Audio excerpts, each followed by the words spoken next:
Even in this video, I will show you how you can connect your EC2 instance with your Windows, but if you have a .pem private key, so how you will do it. So that we'll see in this particular video. So for that, you should have downloaded this one.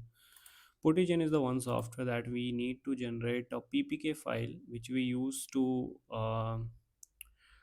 log in from your Windows machine using Putty. Okay, so this Puttigen is one software that you need to install. So already I've installed. You can just do the Google Puttigen download and you will get the links. Okay, then we have this software Puttigen.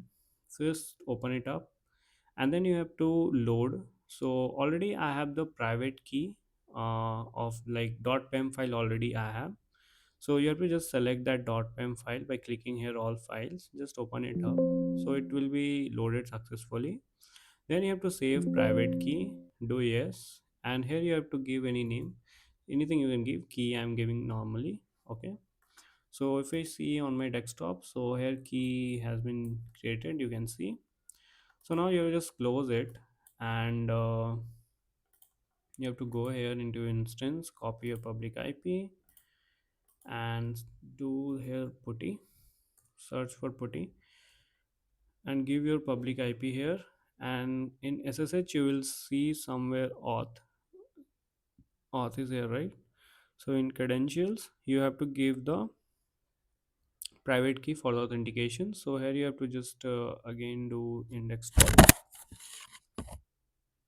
So just go into desktop and select this key. Okay, so it's done. Just do open, and here we are trying to connect, so we'll just accept it.